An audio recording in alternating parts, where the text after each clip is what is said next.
Hello, beautiful beings. So, I had this epiphany this past weekend after doing an immersive retreat online with someone, a teacher I follow. His name is Neutrino, astrology. You can look him up on YouTube. And the main message that came through for me was that just because I see the darkness, it doesn't mean I am it. And this was a huge epiphany because ever since I was a little girl, I saw people's shadows and unprocessed pain and what was messed up with the system. Like ever since I can remembering since I was 3. I have memories from like 3 years old. And it took me a while to be like, it was almost like my light or my connection to source or knowing what life could be through forgiveness and love and compassion, it was working against me. I was getting attacked for being too sensitive, or like I was the burden, or I was the one disrupting what was going on. And around age like 7, it started trickling in that if I didn't take that pain on, or the guilt on of others suffering, I would be suffering even more. And worse, I wouldn't receive any love. And since I was fully dependent as a child, it was almost like I didn't have a choice. And we always have a choice. I do believe that my soul chose to experience this so I can alchemize it for the well-being of all, because that is my greatest joy, is to be in service in this way. And so today's video, I just want to talk about that darkness that you may be seeing and you might be taking onto yourself as a sensitive soul, as an empath. And we do all have empathic abilities, but some people need to learn what empathy is. And some people, I just feel, are born empathic.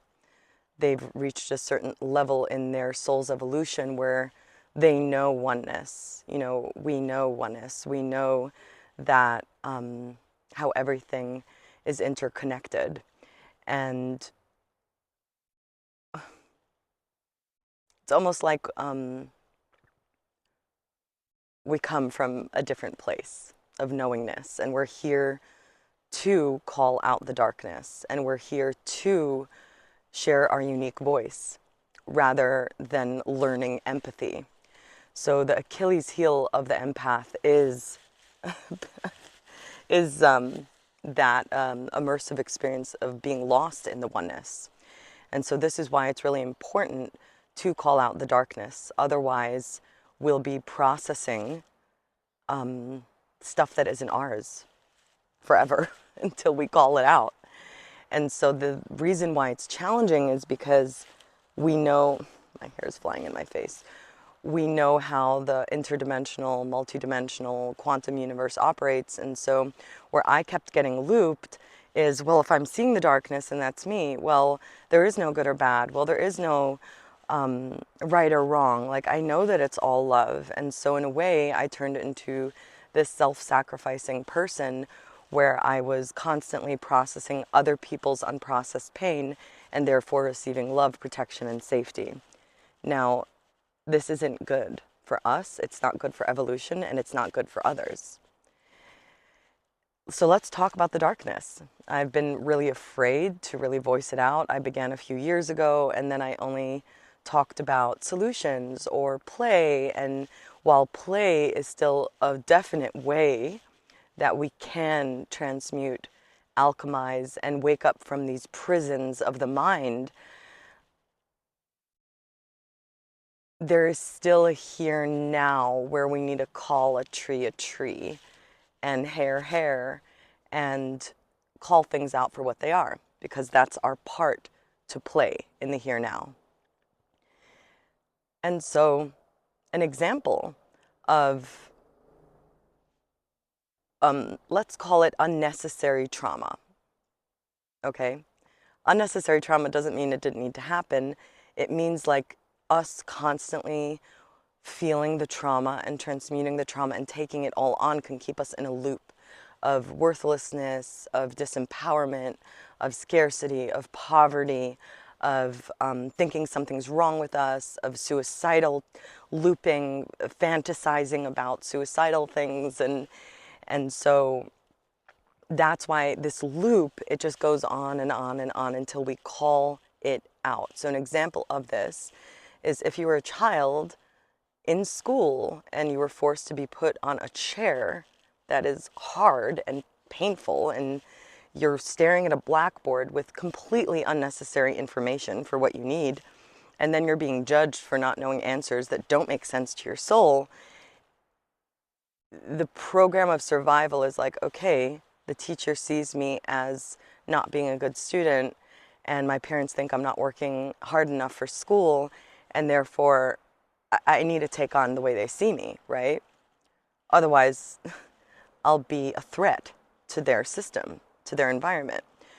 So that's one thing, right? Is like if we call out, wow, that was a messed up school system. I should have been running around in nature, exploring my curiosity, following what excites me, and supported for that, and having teachers and guides follow my leadership of my curiosity while keeping a safe container of the basics of what the child needs. We wouldn't be needing to transmute all those programs of worthlessness, of I'm not good enough, of I don't know, I'm stupid, or I have ADHD. When I hear people say I have ADHD, it is very clear to me that they found that safety net in that label. Like, I have ADHD, don't expect anything from me.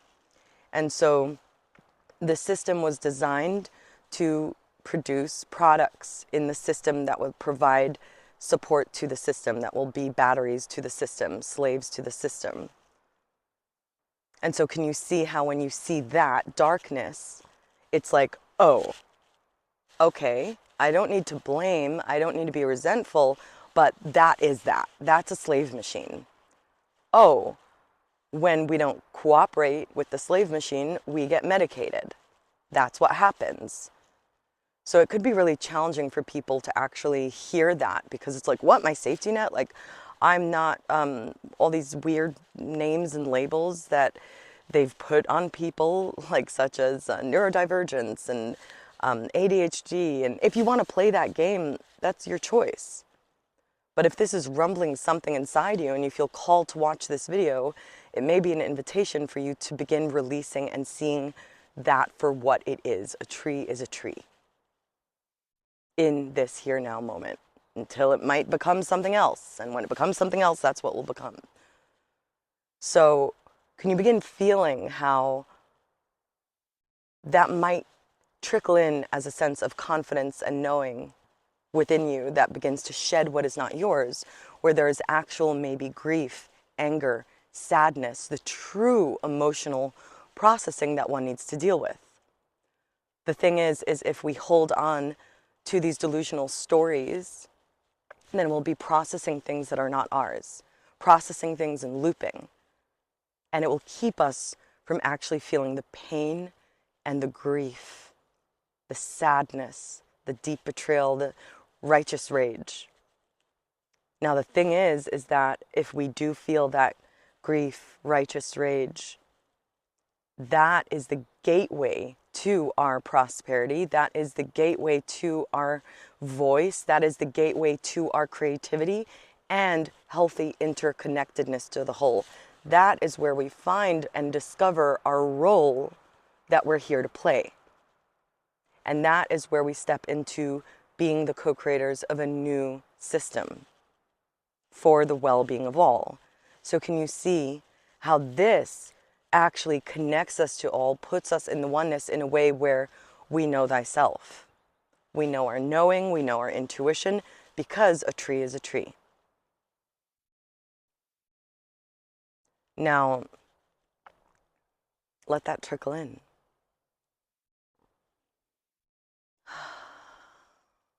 Feel that energy rising, that fire awakening.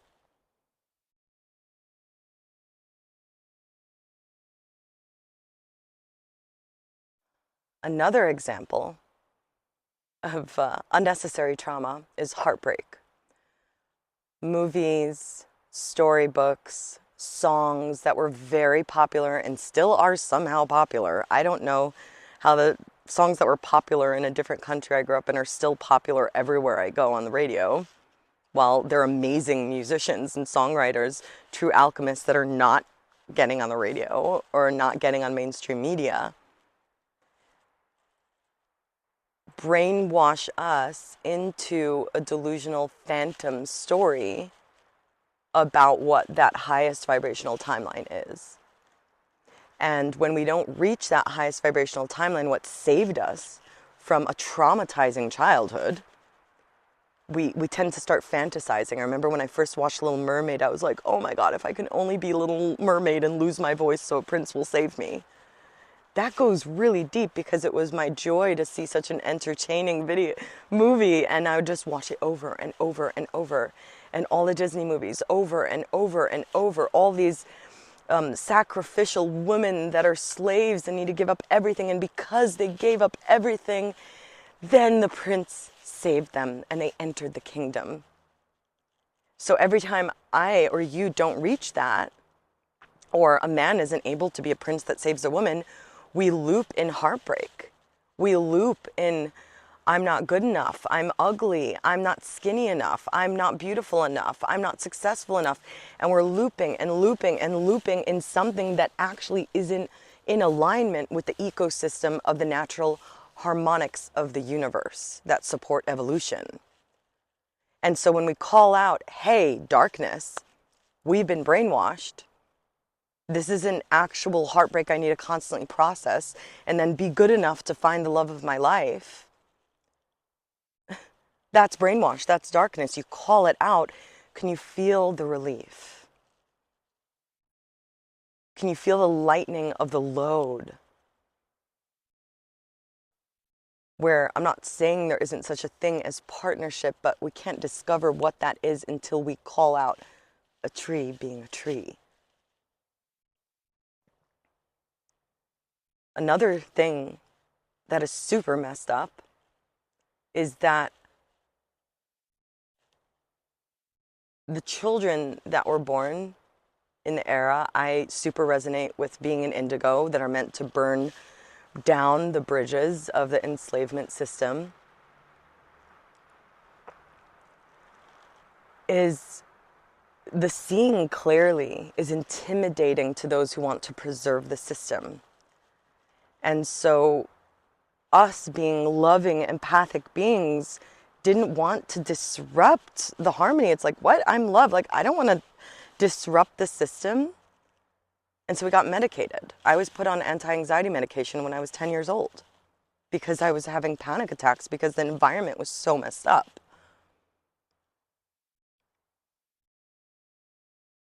And so I'm not saying don't take it. I'm not telling you what to do. I'm sharing from my personal experience of how I'm like, wow, I was numbed. I was trained to numb my emotions and that they're bad and that they're a burden. And this is happening now. Children are being medicated now because the parents are functioning as product producers, and in the name of caring for their child, that they'll survive a system that's falling apart, consent to medicating their kids. Oh, I keep biting my lips because I'm afraid. There's still fear inside me to express these things.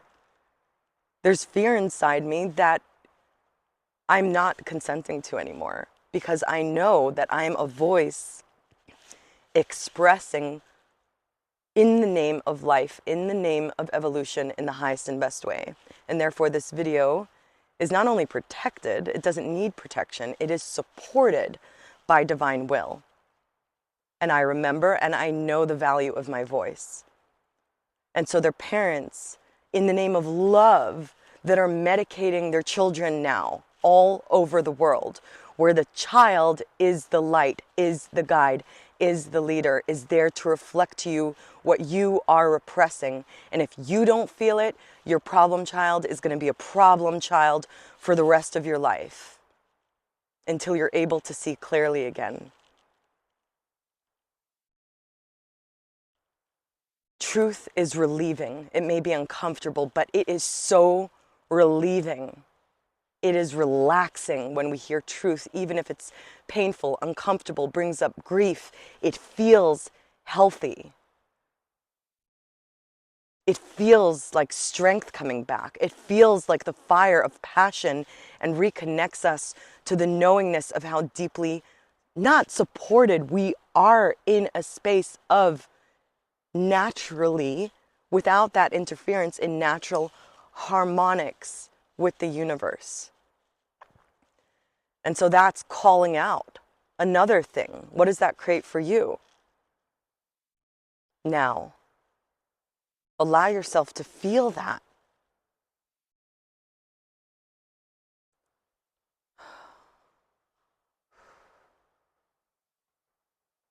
Feel it for the children. Feel it so you won't play a part in a broken machine that is intentionally doing this.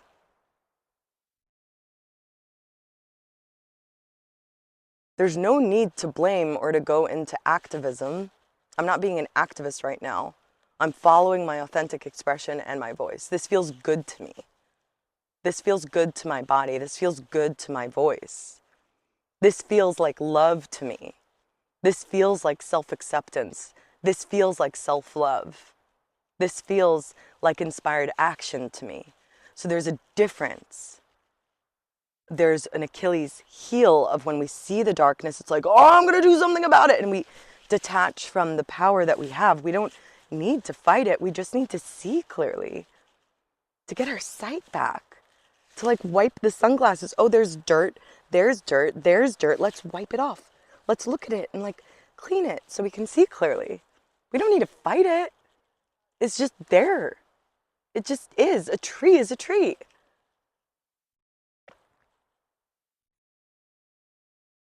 What other things? Disease? Dis-ease? Our body is our main compass for this realm. When it feels things, when it's going through things, it is a natural healing machine. Did you notice how the skin is just always healing itself? I keep scratching this wound I have because I have a bad habit of scratching my skin since I was a kid. And no matter how much I scratch it, it just keeps healing.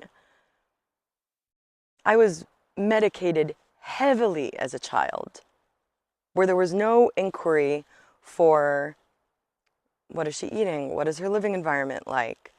What does she need? Does she need nothing about what I need? Only about how to mask, band-aid, and repress.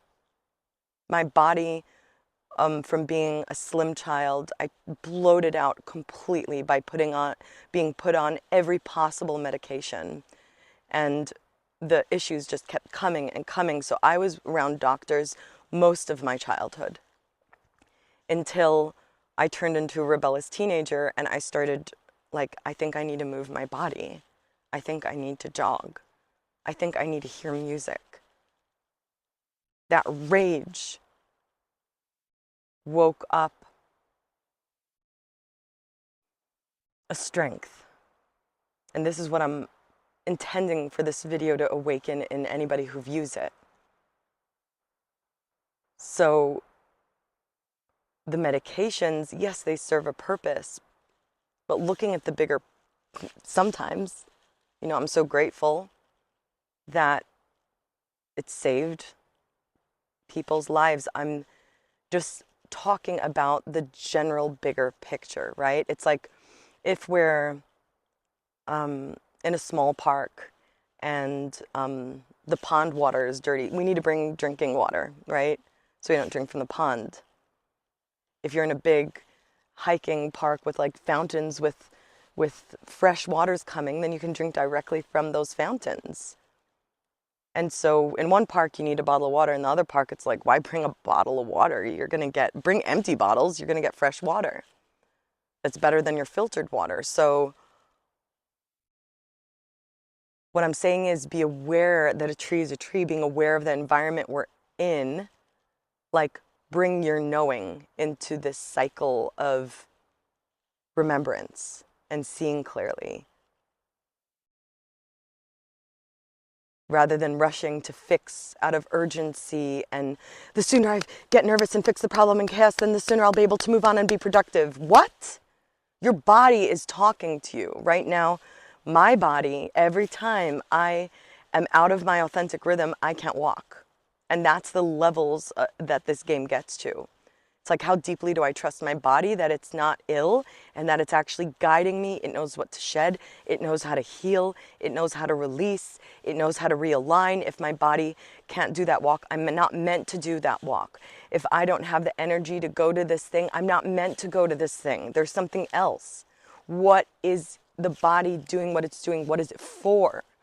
And again and again and again, I discover that my body is so wise. It is such a good guide.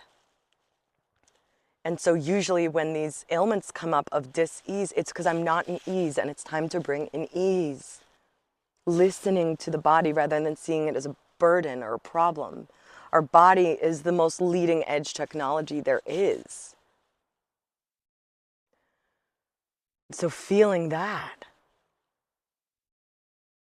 and like looping in these urgency paradigms of how I survive,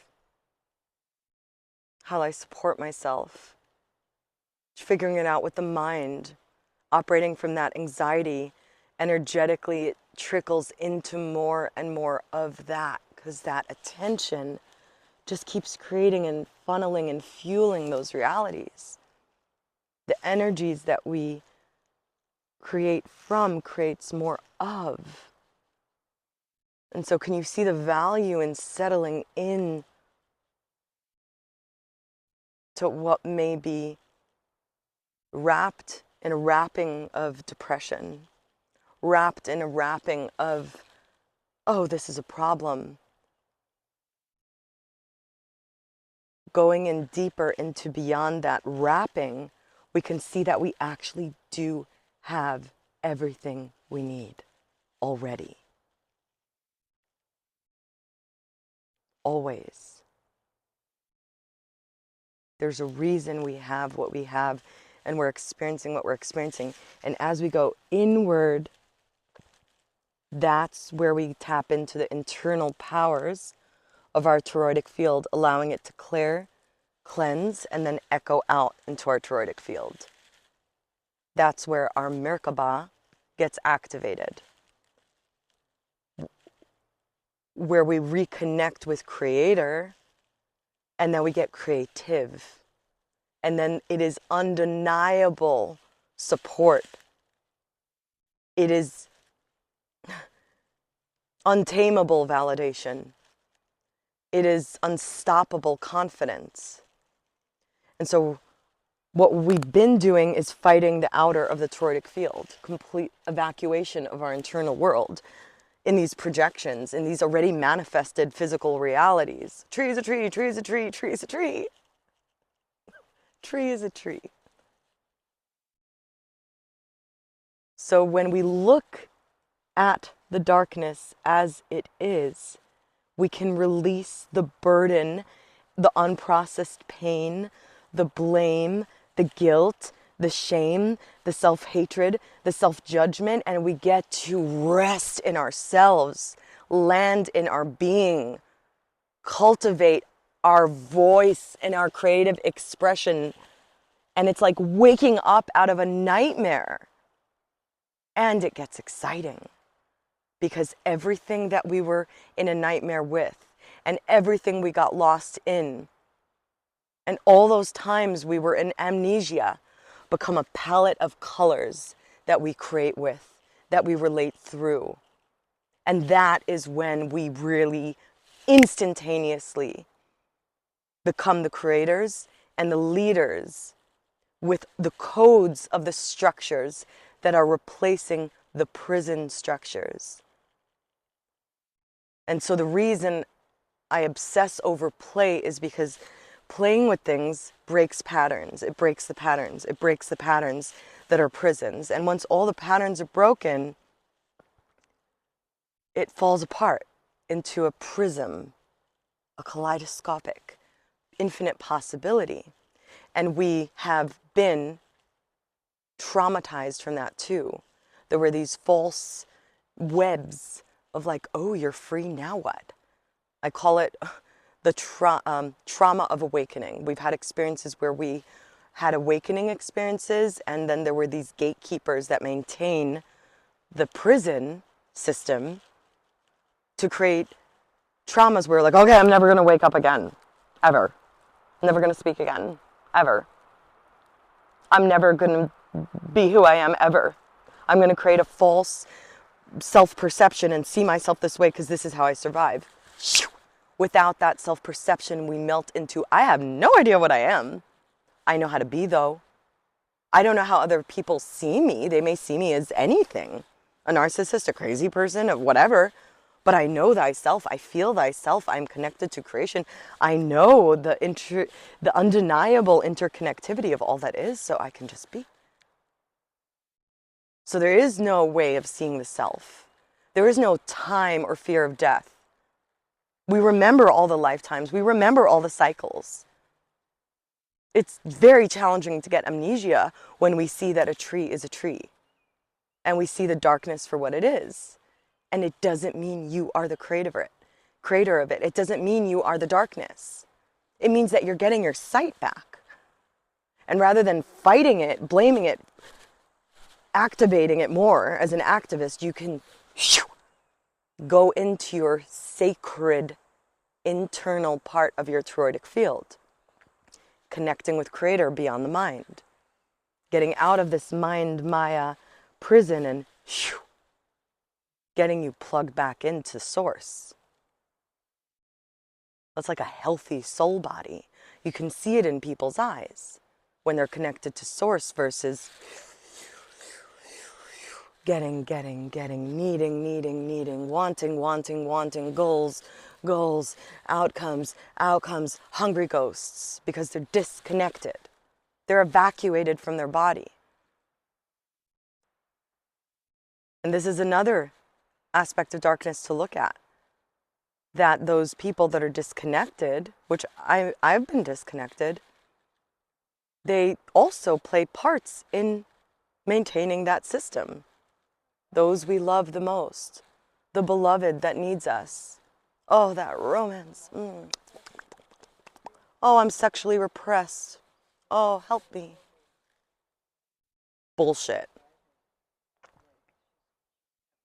All these layers of these spiritual organisms that are distortions of the same system. It's a big one I've been experiencing. Is, oh, you grew up in a trauma. Oh, you've been repressed in religious program. Oh, let me be your savior and show you what sexual liberation is and turn you into a sex object for your own pleasure and empowerment. Bullshit.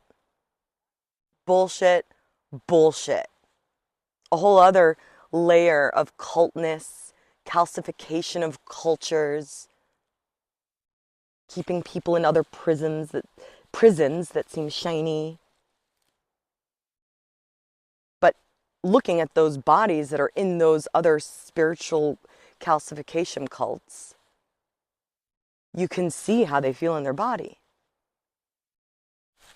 More disempowerment. Oh, I'm going to endlessly be in this cult that saved me. Nothing can replace your unique connection to creation and source. No one. Nothing can stop you from discovering the well of infinite potential within you. That is your fountain of life. And there is no threat to that because it is true. all that is an obstruction of truth will reveal itself and is being revealed. And there are many layers to this game that is unraveling. And so play brings us into that prismic state, out of the prison, out of these patterns that have been repeating, turning into cages, structures, safety, delusional support, where you're just a battery being fed off of and serving a system that's still doing it to kids, still doing it to children right now. And activating your guilt and shame with videos of like, look at all these people suffering that you are not around, cannot meet, will never know if AI or real people created this footage. Let's put you in guilt and shame again and get you into your activated activist. That. No. Enough.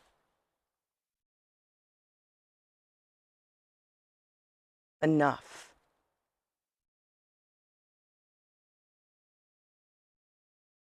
When truth is in alignment with the frequency of truth, it's relieving, it's relaxing, it's expansive. It might be triggering, but that's your life force coming back to you. That's your power coming back to you. And it's ungraspable. Truth isn't something stagnant, it's a frequency. Truth is a frequency that is changing and evolving with love. There's nothing to hold. There's no article to write and read over and over and over and over and over. There's no one person that has the answers. There's no one savior. And there are many leaders getting high off that. Oh my God, like that's a whole nother layer, which I've been looped into. It's like, oh my God, I found my true purpose. Oh my God, people like it. Oh, this is me. This is my character. I am a play. Like I have to look at that shit too. Because then I'm like obeying something stagnant that is outside me, trying to maintain something that turns into a prison for the sake of validation, safety, all those things. I'm not that. We're infinite expressions of love. We're beyond birth and death. Do you remember the times you thought you died? Do you remember the times you chose to live again in this body? I do. There were many times I should have been dead. There were many times I chose to return to this expression, whatever it is. I remember why I came back.